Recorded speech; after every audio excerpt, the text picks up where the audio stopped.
palupagan, handog palupagan sa dinding, handog mamatay. Handog mamatay ang tao. Pero ang tao, hindi mahadog sa ikaduha ng kamatayon, mamawang impyerno. Higala isod, ipadala sa Dios ang iyang bugtong anak nga nataw aron si bisan kinsa ang mutuo kaniya dili na malaglag apan makadawat sa kinabuhi walay katapusan.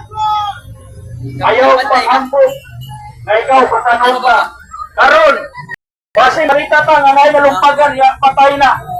Kung wala niya gidawat si Ginoong Hesukristo, wala iyang gininay si Ginoong Hesukristo, karon siya modritso sa ginatawag na impierno. Higala ikson, kung si Kristo imong gininay, ikaw ba impierno higala ikson? Kung imong gininay si Ginoong Hesukristo, ikaw ba impierno higala ikson? Kaya nag-ingon kayo ng Biblia higala ikson, na ang nag-deny sa anak, nag-deny man sa amahan. Kung imong gininay si Kristo, sama lamang na imong gininay ang amahan. Kaya ingon si Kristo, sa John 10:30, ako ang amahan, usara. Nag-ingon si Kristo, na ako ang amahan, usara.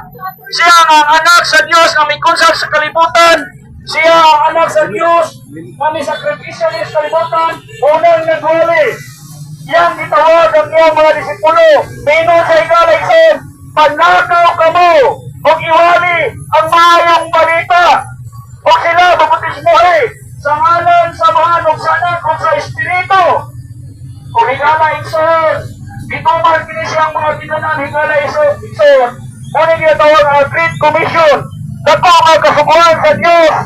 O kuni higalayson, na magkabati ka mo kanay nagwali sa mga daplin sa karsada o sa liang nga lugar sa mga simbahan nagwali lamang niya sa gugma sa Diyos. Anong may gugma man ang Diyos? Basahan na niyo, ma'am, ha? Tungod kay ang Diyos gugma. Inog na pirme, atong bugo, everyday na Ang mag-inog. Diyos higalayson Jesus saved. nagtawag sa mga katauhan. For God so loved the world that He gave His only begotten Son, that whosoever believeth in Him should not perish but have everlasting life.